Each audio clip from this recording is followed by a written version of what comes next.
Bonjour les audacieuses de la foi et bienvenue sur la chaîne Oser vaincre. Aujourd'hui, nous allons parler de la finalité du salut. Nous connaissons tous ce passage de Jean 3,16 où il est dit « Car Dieu a tant aimé le monde qu'il a donné son Fils unique afin que quiconque croit en lui ne périsse point mais qu'il ait la vie éternelle. » Et c'est un passage que nous avons tendance à citer comme un cliché religieux, en le résumant de cette manière que la vie éternelle, c'est vivre à jamais au ciel. Or, la vie éternelle commence au moment de votre nouvelle naissance. Lisons Jean 3, 13, 36. Qui place sa confiance dans le Fils possède la vie éternelle. Qui ne met pas sa confiance dans le Fils ne connaît pas la vie. Il reste sous le coup de la colère de Dieu. Qui place sa confiance dans le Fils possède la vie éternelle.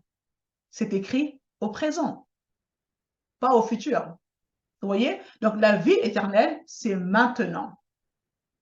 Il ne s'agit pas de vivre toute votre vie sur la terre de façon misérable, avec tellement de souffrances, avec tellement de difficultés. Vous galérez toute votre vie et en espérant qu'un jour, quand vous irez au ciel, vous commencerez enfin à vivre le meilleur de Dieu. Ça, c'est un mensonge du diable.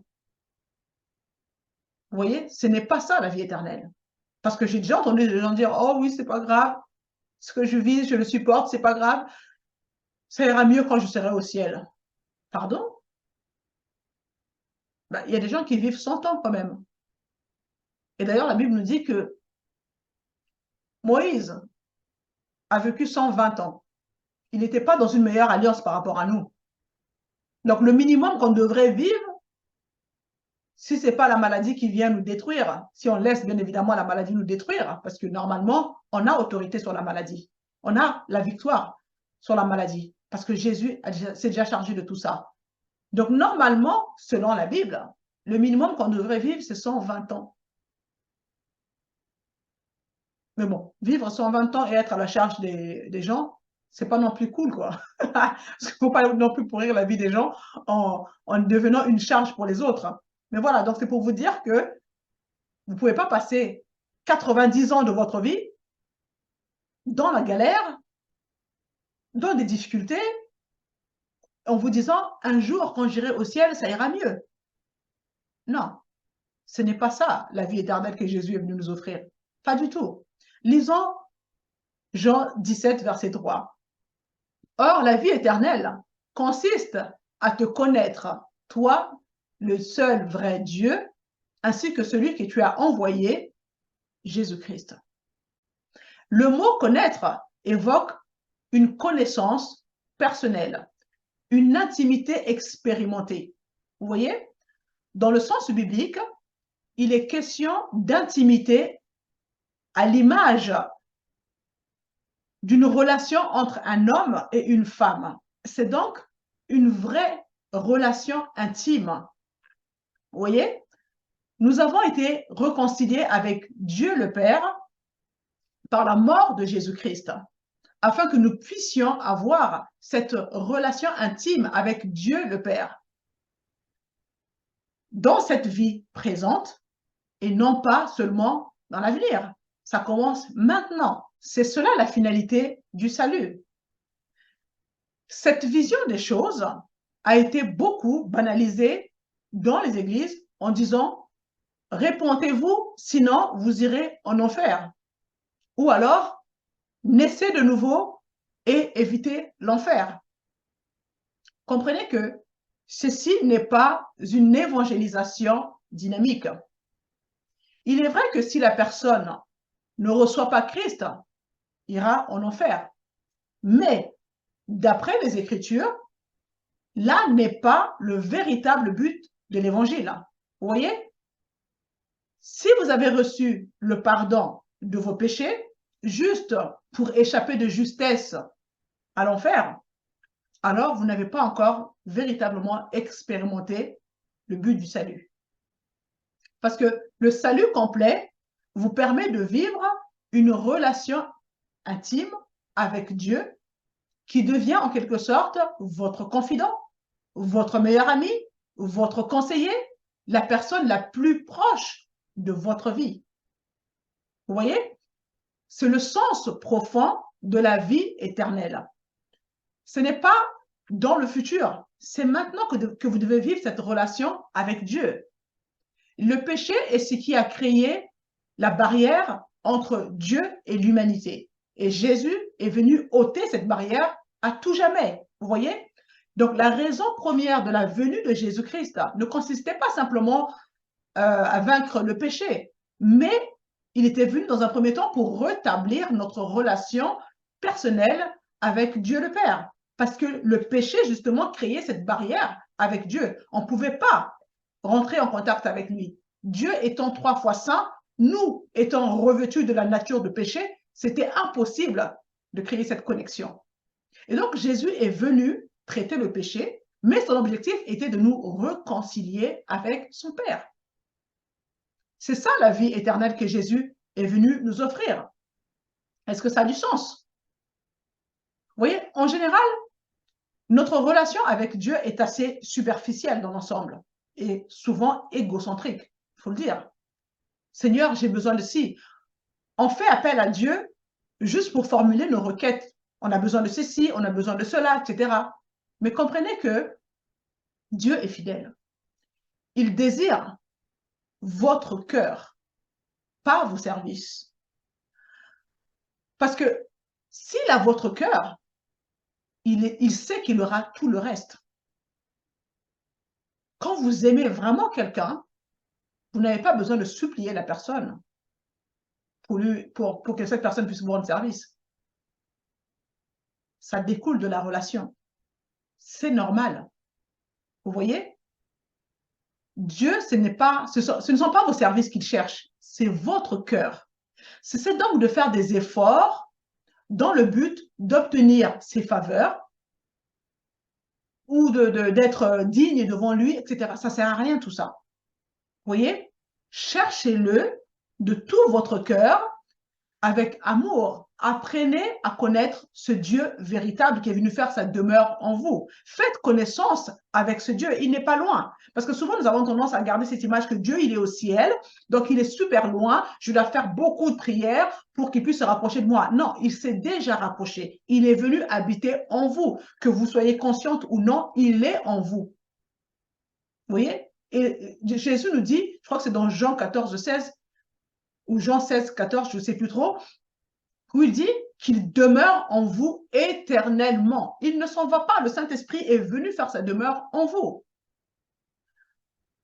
Vous savez, quand vous êtes proche d'une personne et que vous l'aimez et que vous avez une situation financière qui vous permet d'aider cette personne en cas de difficulté, quand vous verrez cette personne vivre des moments difficiles, sans que la personne vous demande quoi que ce soit, naturellement, vous allez solutionner son problème. Pourquoi? Parce que vous l'aimez et vous voulez son bien-être. Vous voulez que cette personne soit bien, qu'elle ne soit pas dans des soucis, qu'elle ne soit pas affligée à cause des différents soucis qu'elle rencontre. Si vous avez la possibilité, les moyens d'aider cette personne, vous le ferez naturellement. Vous n'attendrez même pas que la personne vienne vous voir pour vous faire la demande. Parce que quand vous connaissez vraiment la personne, même au son de la voix, vous savez qu'il y a quelque chose qui ne va pas. Vous voyez? Il y a des personnes, voilà, la connexion, et quand elle est bien faite, même au son de la voix, vous n'avez pas la personne en face, vous pouvez l'avoir au téléphone. Au son de la voix, vous savez qu'il y a quelque chose qui ne va pas. Et si vous savez que vous avez les moyens de solutionner ce qui a créé cet état chez la personne, vous allez faire les choses naturellement. Vous voyez? Humainement parlant, nous sommes en mesure de le comprendre et d'agir de la sorte. Mais alors, quand il s'agit de Dieu, il y a un blocage dans nos têtes pour comprendre que Dieu nous aime. Non seulement il nous aime sans condition, et son amour pour nous lui permet d'agir dans notre situation au-delà de ce que nous pouvons imaginer. En contrepartie, il cherche tout simplement à établir une relation avec nous pour nous révéler son amour, que nous puissions apprendre à le connaître et lui témoigner notre amour en retour. C'est un père. Vous voyez? Nous avons besoin de détruire toutes ces forteresses que l'ennemi a bâties dans nos pensées concernant la nature et le caractère de Dieu. Ce sont des mensonges que le diable a établis dans nos pensées pour nous pousser à nous éloigner de Dieu et à nous dire de toute manière, je n'ai pas besoin de Dieu, je m'en sortirai par moi-même. Vous voyez? Son but est de nous éloigner de Dieu et de son plan pour notre vie. La Bible dit que Dieu détient notre destinée dans sa main. Vous voyez? Parfois, nous vivons la destinée que le diable a tracée devant nous, mais ce n'est pas le plan de Dieu pour notre vie.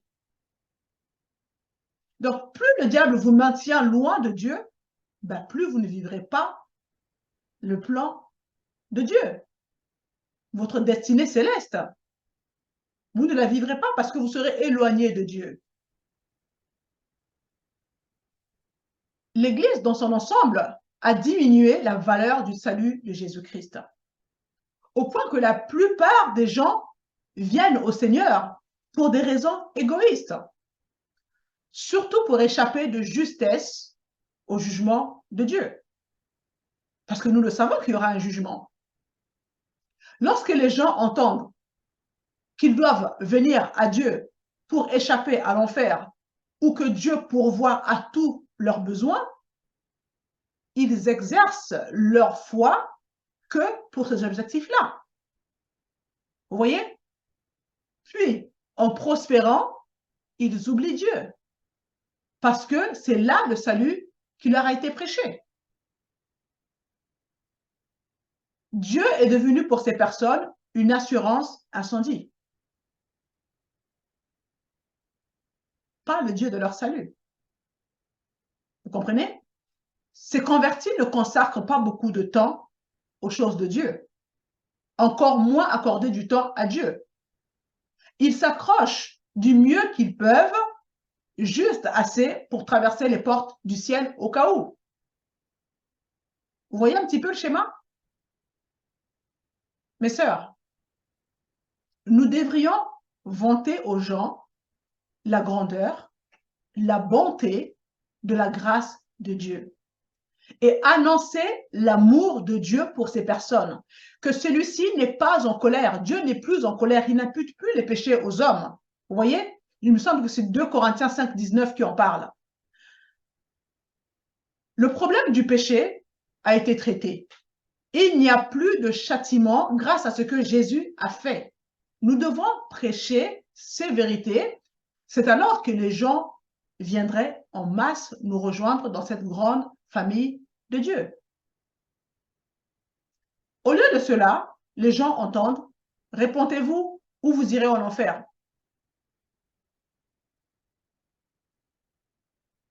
Jean 3, 16. Car Dieu a tant aimé le monde qu'il a donné son Fils unique afin que quiconque croit en lui ne périsse point, mais qu'il ait la vie éternelle. Vous savez, ce verset, c'est le cœur de Dieu. Le cœur de Dieu, c'est le don. Il a tant aimé qu'il s'est donné. Vous voyez? C'est son cœur. Dieu désire plus d'intimité avec vous que vous ne pourriez jamais l'imaginer. Parce que c'est vrai que on se regarde d'une manière, comment dire, souvent on se dévalorise. On dit, oh, ok, Dieu est si grand. Est-ce que vraiment il peut s'intéresser à moi? Moi, je ne suis rien du tout, moi. C'est faux. Tu as de la valeur aux yeux de Dieu. Tu as de la valeur. Dieu ne te juge pas. Il ne te condamne pas. Au contraire, il te donne une issue de sortie dans la situation dans laquelle tu te trouves aujourd'hui.